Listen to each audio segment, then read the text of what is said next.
Good morning, everybody. This is Michael Darger from the University of Minnesota Extension, and I'm pleased to see so many people here on our early Monday morning.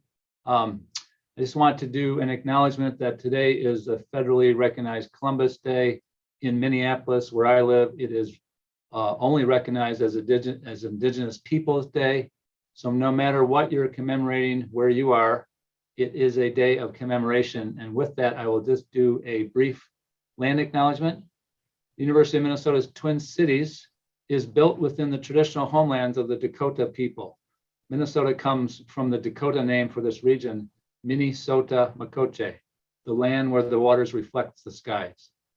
And where John's office is, the University of Minnesota Extension Regional Office, Cloquet, is located within the traditional homelands of the Fond du Lac Band of Ojibwe. And with that, I will introduce John Bennett, my colleague. I'll play technologist, but John Bennett is hosting this session. Great, thanks, Michael. Well, good morning, everyone. As Michael mentioned, my name is John Bennett. I'm an extension educator. I do community economics work with University of Minnesota Extension. And we're sort of restarting up here. We sort of took summer off here with our webinar series, but we're starting up in the fall here with, this will be the first of more to come, more webinars to come.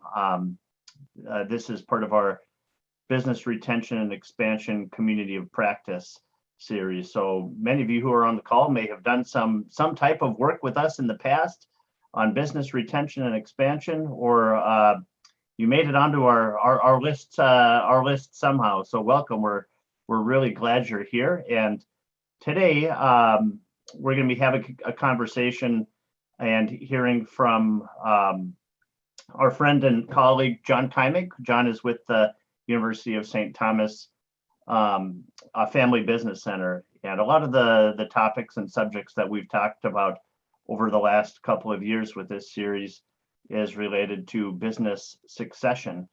And but one thing that we have not done is sort of focused in on the family side of business succession. We know that family-owned businesses, the process, through going through transition is oftentimes very different than it is for other businesses in Minnesota. So we asked John to come here and talk to us a little bit about the things that he's working on with his center and the kind of work that they do. So with that, I'm gonna ask John Kaimig. John, would you mind sharing your screen, your presentation with us, and feel free to take it away.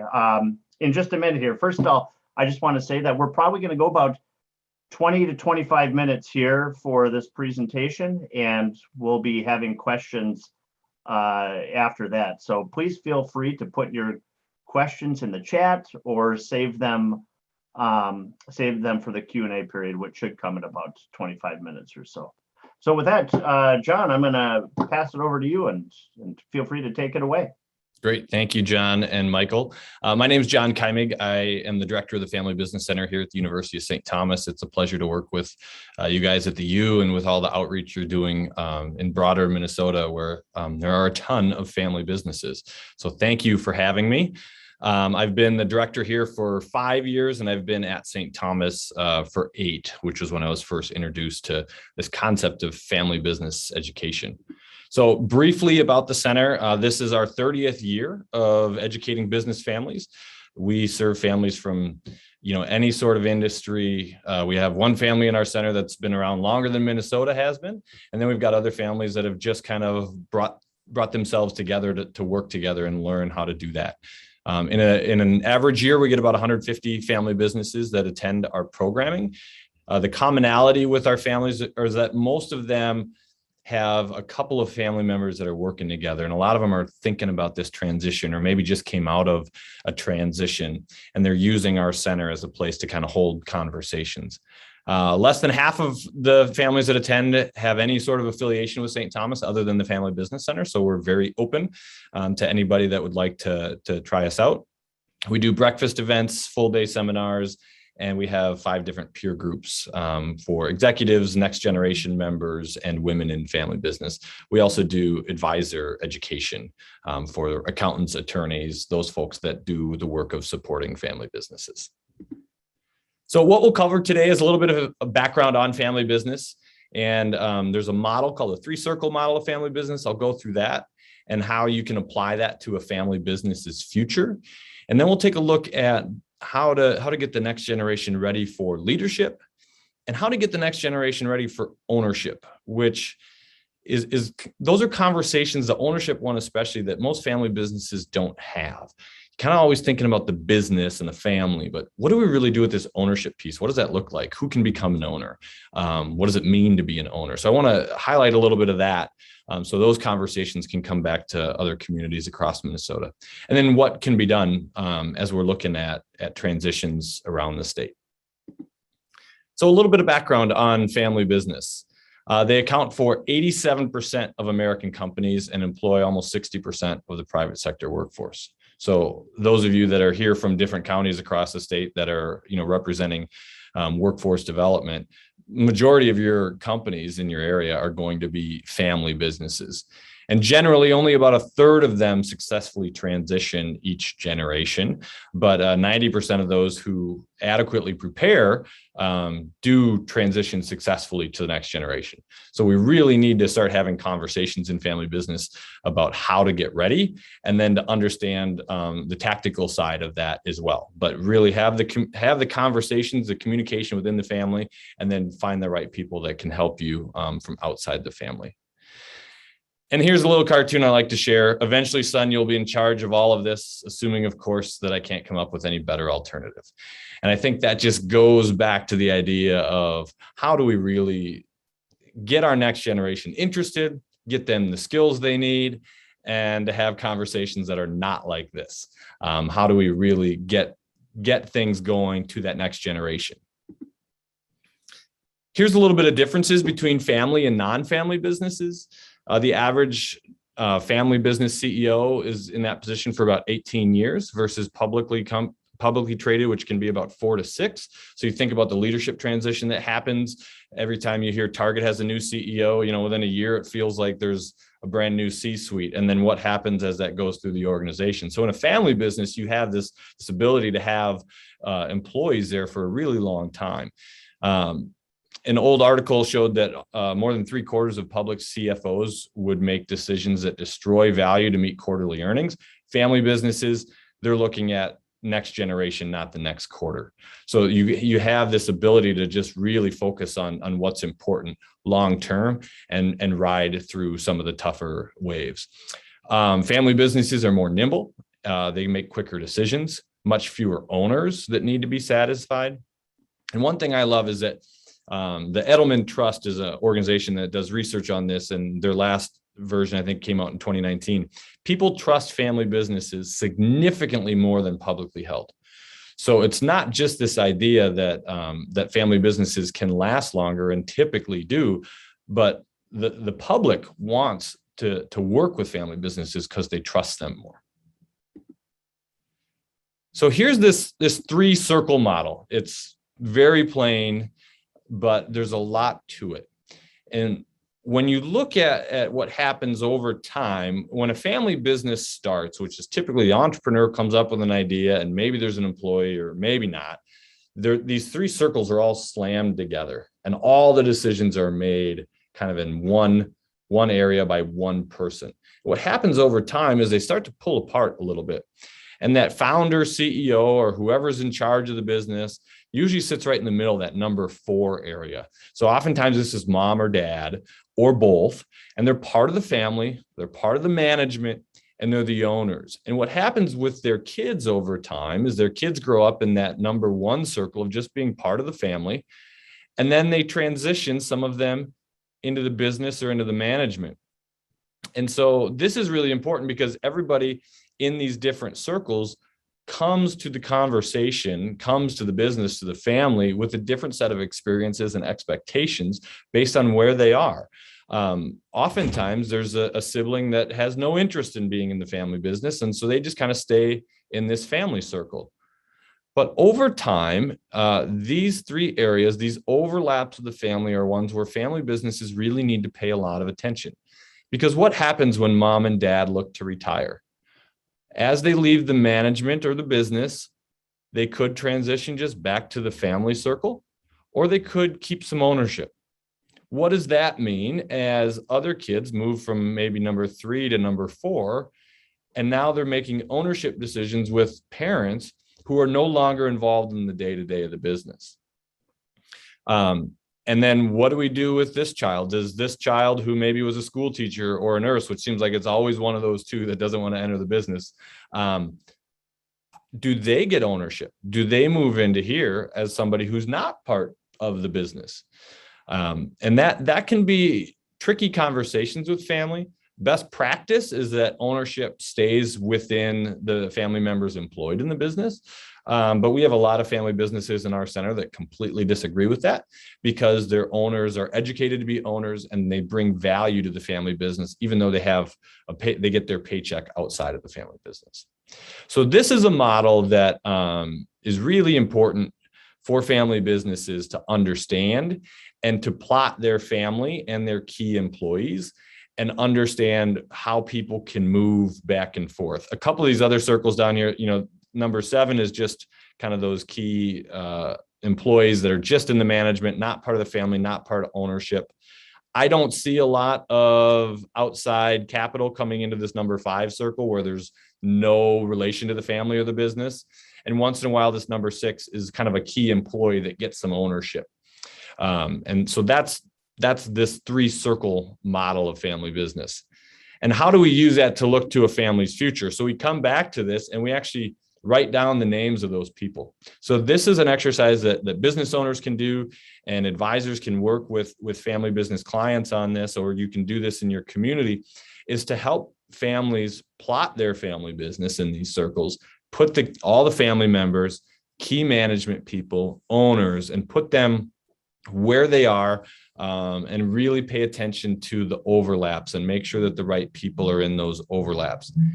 And what you can do with this is then what's called a 5, 10, 15 exercise, where you're going to list your name, your spouse's name, your sibling's name, whoever it is that's in the business, your children's names, key leaders' names, and write down their age. And you take a couple minutes and you work some simple math and you say, all right, their age plus 5, plus 10, and plus 15. And what family businesses realize is, when mom or dad are, 70, 71, 72 years old, 5 years is not that far away. And so it can help family businesses realize, oh my gosh, I don't want to be doing this when I'm 75. And I have other goals and dreams and aspirations. And so what you try to do is plot that out for each of these key people in the family and the business, and also ask those questions too, or figure out the assumptions of, do they want to be in this business in X amount of time? If not, how do we replace them? Are one of these people the leader of our ownership group? How do we find somebody else that can step up? What are their goals? Does this child have any interest in coming into the business? And what age are they now? If this child is 22, it's going to be a number of years before they might be ready for a leadership position. So how do we find those key non-family people that can keep the business side moving and have that relationship that mentors that next generation? So combining the 3-circle model with this 5, 10, 15 exercise can really help a family business look to its future and understand the key people involved, and where gaps might come up, and what we can do to start planning for those gaps now. We did this exercise with some families in our center, and when they came back to report after having a meeting on this, one gentleman said, "Thank you for this. I just found my retirement date, and it's 1 year from this date in November." And I said, "Well, how'd you do that?" "Well, I just decided to do +1, and I realized I was too old. I didn't want to be in the business anymore. So I gave myself 1 year." And so this was an aha moment for him to say, there's no way I can be doing this in 5 years. And that helped him figure out, okay, I've got a 1 year runway here left in the business. And then had that conversation with family so they all knew what the expectation was. I want to take a little bit of a look at the business side of transitions. There are 7 stages of successor leadership. So this kind of dials back all the way to when a family member is born and having conversations at the dinner table, bringing them into the office on the weekends. There are so many family businesses where you ask the child, the next generation person, how'd you start in the business? And the answer is cleaning the shop floor as a teenager. And so this is how you start to show values, the family values in the business, and get those people ready to make a decision, that next generation, to see if they even have any interest in being in the business. And so by bringing them along and bringing them in at an early age, they start to see work ethic, and they start to see the importance of the family business in the community. The 20 to 30-year-old age is when they enter the family business. Sometimes they enter, some families say, you know what, I'm going to create a position for you. Not advised. Other families say, you got to wait till there's an open position where your skill set meets it. Some families have an education requirement. Some families say you got to go work somewhere else for a couple of years. But whatever that is, this is kind of the age where most people will enter the family business, either coming in fresh and just a real desire to be in the family business, or bringing in some outside skills. The next grouping is really the business development. How do we learn how to be a good employee? How do we learn about the business? How do we learn about all of these different areas of the business? And then as the transition starts approaching, we need to start putting that next generation into leadership development groups. So how do you lead a portion of the organization? Sometimes that's starting something new, kind of a startup within the family business, or opening up a new avenue for innovation.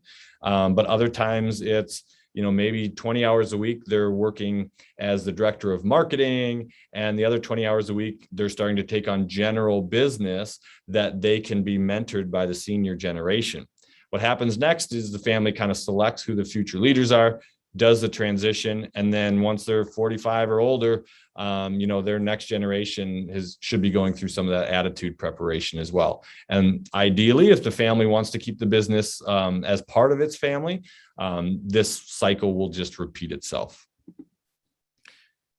And so for the older generation, it's really important to have conversations with the family about what your goals are for the family business. Why did you start this family business? What are the values around starting the family business? And what do you hope your legacy is? Because you're going to have a legacy. It's just a matter of if you want it to be a certain legacy. So what do you want this business to be in 5, 10, 20, 100 years? And it doesn't mean it has to be this, huge entity, but what do you want your legacy to be? Because then the next generation can start to understand everything that the founding generation or the generations before put into it and why. And so you can align the family with its history. The older generation should also recognize and acknowledge accomplishments in the next generation, which sometimes is really hard for parents to really pull up their kids and congratulate them. It's also important that families, the older generation, pays attention to its interactions with the next generation, and particularly their spouses. So family business, when done well, can be just an awesome thing for families to really unite around, but when done poorly, can tear families apart. And so it's really important that as you're bringing the next generation along and asking for their input, that you're listening to it, because chances are that child will go back and talk with their spouse, and their spouse will take their side, and you can start to have conflict from outside of the bloodlines of the family, and you don't want that. And then give successors jobs that increase in responsibility as their abilities grow. So as they start to get better in certain areas, start to give them more to do, so one day they can take over the business. Some coaching techniques for parents: don't step in right away and fix a problem. Find a time away from the rest of the employees to talk about it. Set regular meetings. Oftentimes, you'll see a parent-child that'll do a weekly lunch where they're going to talk about problems and progress. And keep in mind that great leaders are known more by the success of their followers than what they do themselves. So really, it's in the best interest of the operating generation to get the next generation ready. And that's where your legacy is really gonna shine through. So some leadership skills here on your screen for the next generation to understand, most things have been built for them. So they're going to have to learn how to create a culture, how to build a team. Oftentimes, that owner has got a couple of key employees, that main CEO in the business, that are probably about the same age. And so when the next generation comes up into the business, they're likely going to have to start building their own team. And so you'll hear this from non-family people that say, you know what, when you retire, I'm retiring too. And so they're really tied to that CEO, that leader of the organization. And so you might lose a lot of people when mom, dad retire. The last bullet here, family communication. It gets really hard when you have siblings in the business as well, or cousins. And siblings and cousins that might be owners or prospective owners not in the business. So it's a great idea to learn to communicate as family, to learn to communicate as a business, and to learn to communicate as owners.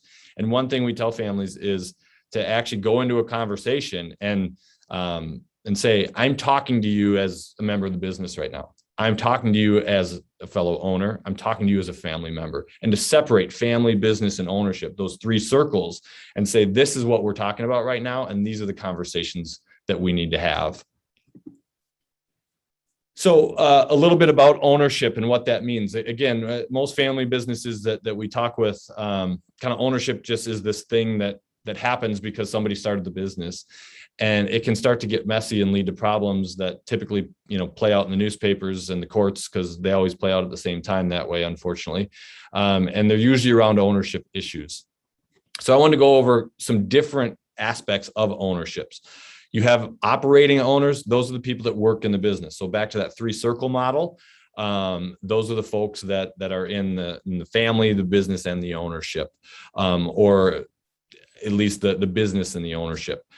An active owner is somebody that is involved in the family business, but is not part of the business. So sometimes this could be a board member.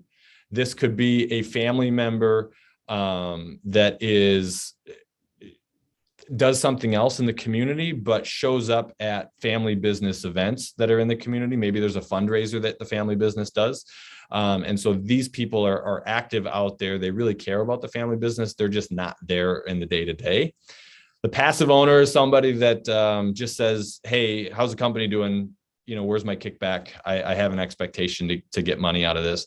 And then the investor is that person that's not part of the family or the business, that is just contributing resources financially and expects a return, which is likely a lot different than the expected return of the family.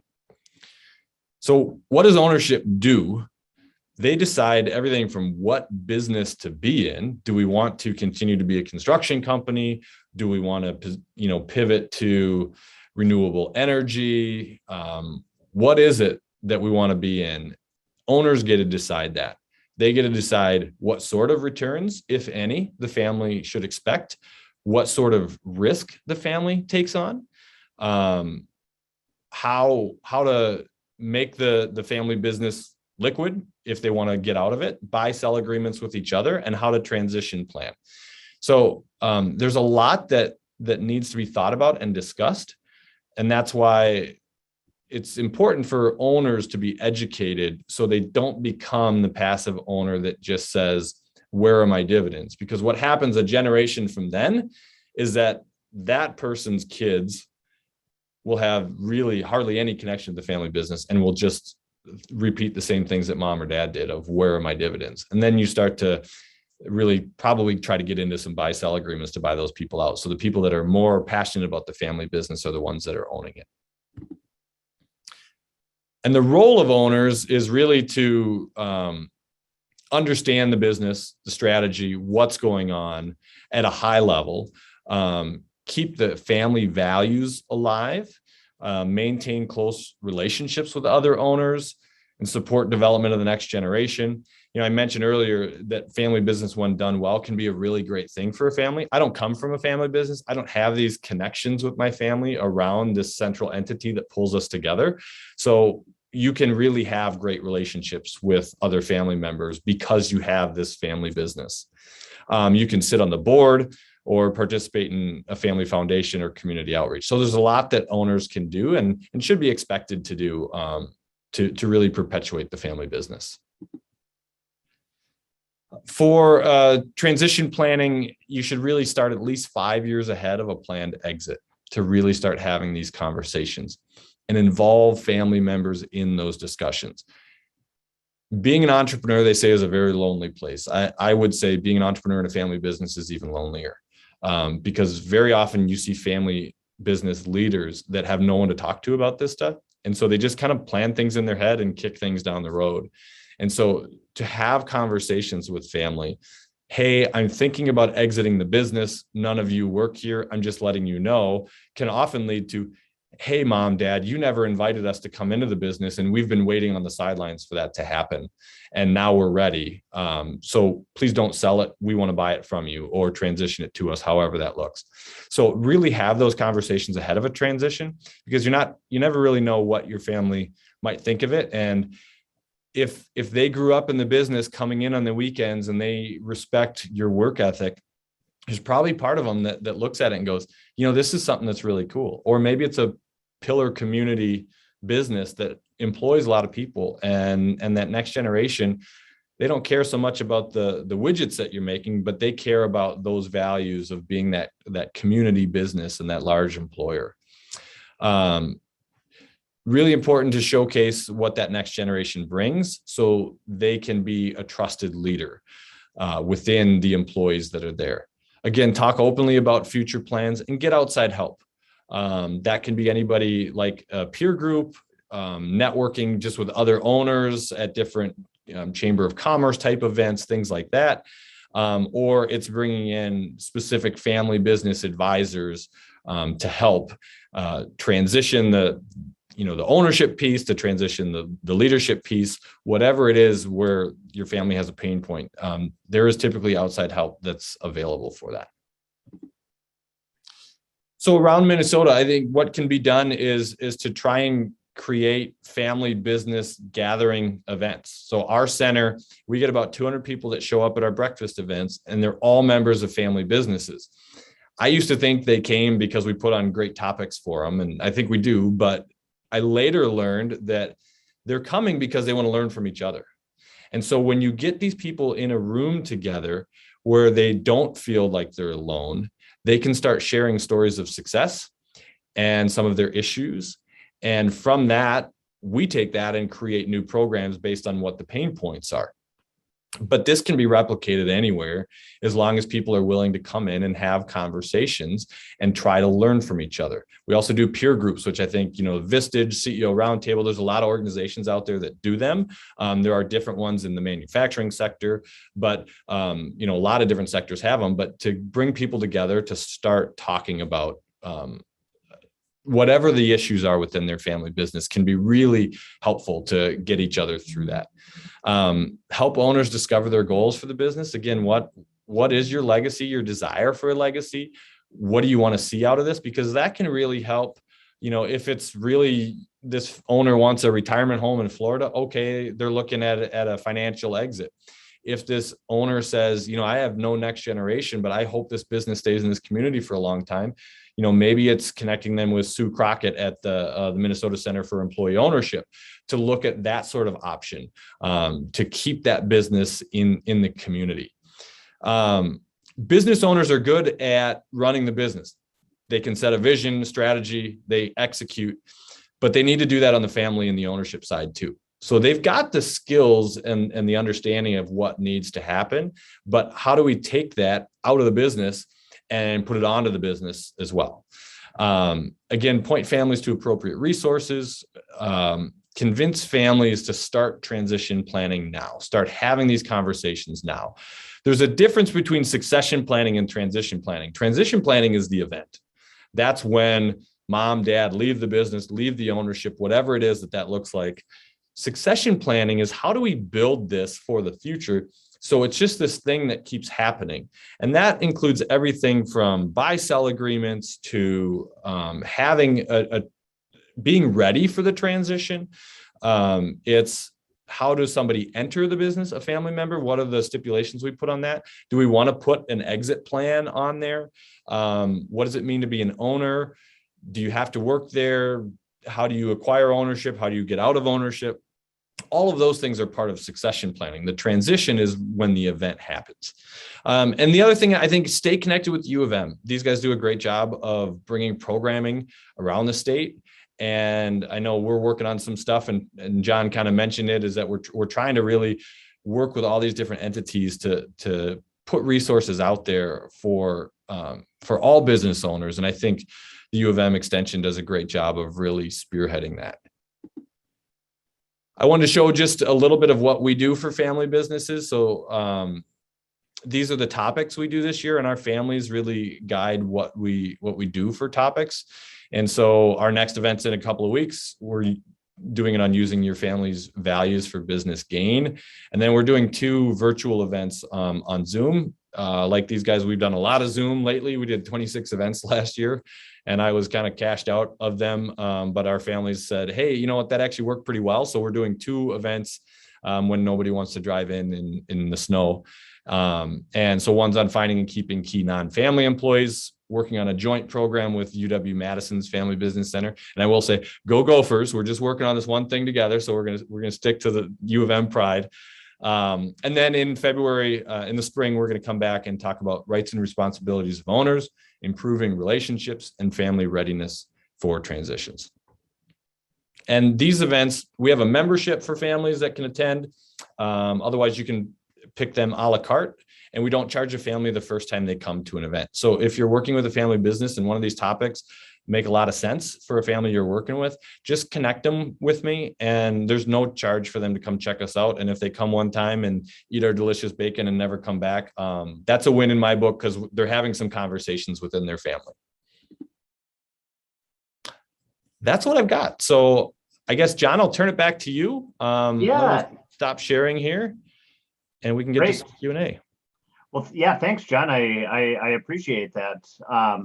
No offense about the UW system. Our friends in Madison, they're good friends of ours, particularly with the extension folks over there. So that's great. Well, thank you very much. I appreciate it. We do have a few questions here. And so I'm going to scroll up a little bit. Okay. Peter Moyer asks, are there standard tools or surveys like the Myers-Briggs or Clifton Strengths that work well for the selection process? How do you take inventory of the next generation's personality traits and skill sets to determine who will be the best fit for a particular role? Any insights on that, John, from your Yeah, we use Myers-Briggs when we teach a course on family governance, which is really how do we communicate across family business and ownership. So we do Myers-Briggs a lot. A lot of people have done that in the past. There's another one called the Kolbe assessment. I won't go into that, but that's a good assessment too. And it's about gut instinct and how people react in different situations. It's KOLBE. Obviously Strengths Finder is a good one too.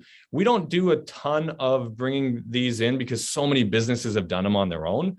But the Myers-Briggs ones, when you're looking at family interactions and family engagements, you really start to see, hey, this is how mom and dad act in a certain way, how my brother or sister acts.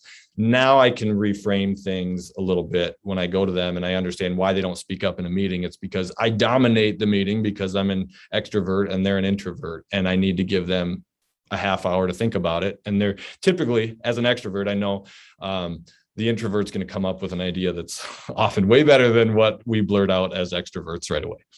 Yeah, right. Okay, thanks, John. The next question is, what's the range of ages of departing family business leaders that you see, and what is the age? What's the range of ages coming from incoming business leaders from the family? And maybe what's the median age you're seeing for each group? So you got it from all angles there, John. What do you think? Yeah, I think, the exit age on average appears to skew older than general business retirement, especially with the founders. It's often a challenge for founders to exit the business because they have no idea what they're going to do next. And so when that business founder has put in 60, 70 hours, of a week of their life to this thing, they don't know what to transition to next. And because oftentimes they haven't had anything else, they're not, in a sports league or a golf league or whatever, it's never been part of it. And so that's a real challenge, is kind of that last stage of entrepreneurship. Oftentimes what families do to get around that when the next generation is ready is let's say dad started a manufacturing business in his garage, and now his daughter is going to take over the company, and dad doesn't know what to do next. Well, maybe dad goes back to R&D. Maybe there's a role within the business that's really dad's passion, and then he can step aside and let his daughter grow the company, and really manage the business. So he's still got something to do. You start to see where families, oftentimes that kind of older generation will start coming in less or have specific roles. And that can be a really good thing as long as everybody knows what's going on, because sometimes what happens is somebody comes into the office once a week, calls some key clients, feels important about it, and then comes in the next week to, voicemails back from those key people. And I've heard that as a pain point. So really try to structure it and make sure that they're doing what's needed for the family business. As far as ages coming into the business, it's really business dependent. Some families say, as soon as you're done with high school, we have jobs as delivery people or installers. And so there's a job for you without a college degree needed. We had one family business that took a very different approach to that and said, it's three brothers that own the company. And they said, in order for the next generation to be invited to apply for an open position. So right there, they're stating there has to be an open position and you have to be invited to apply. You needed a college degree, 5 years experience, or 3 years with a promotion. And one of your uncles had to invite you to apply for that, not your father. So it's really like to the nth degree, but it makes you think about, why does a family set up that way? Because they are a business first family business, and they want to make sure that the business is more important than a family member having a job there. So some situations it starts coming in later, but I think a lot of times what I'm seeing is those family members, it's pretty split. Those that kind of come to work out of college, and then those that might come in their 30s and bring in 10 years of experience doing financials or whatever it is. And that can be a benefit to the family business. Great. Thanks, John. People can also raise their hand if they have a question too, and if you want me to call on you. The next question is, does St. Thomas offer services to ecosystem members like economic developers, CPAs, lawyers, or other advisors? Yes, we do an event 3 times a year called our advisor engagement luncheon. And we've kind of paused that for the most part right now. It didn't translate to Zoom very well, but my hope is to get that going again in the spring. And we do topics that are related to the advisor community, all those people you mentioned, and also brings them together so they can start networking and learn what's going on in each other's practice and how to connect and bring the right family business advisors to their clients. Great, thank you. Looks like our final question here is from Sandy Voigt. Is there data on how many companies successfully transition from 1 to 2, 2 to 3, 3 plus? There is, and I skimmed over it briefly earlier on, and the reason I briefly skimmed over it is because the data says that 33% of companies, family businesses, transition the next generation, 12% to the third, and 4% to the fourth. That data was gathered in the mid 80s by only surveying manufacturing companies in the state of Illinois. Unfortunately, it's really hard to find this data because when a family business goes away, it's like, how do you really track them down?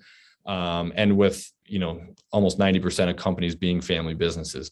So that's the general data that's out there, that it's about a third, and each time a third don't survive. But also if a family business sold, then they didn't count as successfully transitioning when in actuality, a sale could be a great transition for a family business, any sort of business, if there is no next generation, or there's just an opportunity to sell to employees or whatever it is.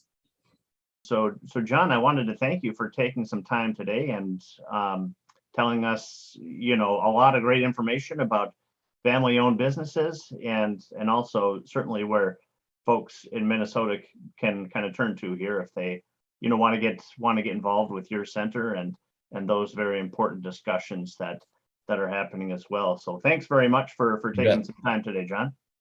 Thank you. And I just want to jump in and encourage people to do the evaluation about this event, but also to give us ideas for future BR&E webinar topics in general, but also specifically about business succession and transition. We are talking to each other across, different groups and state agencies and private centers who are working on this issue, and it's like an ecosystem. So we're all in this together. So please give us your feedback and your ideas, and the link is in the chat. Great. Michael took the words right out of my mouth here. So that's great. So stay tuned, folks.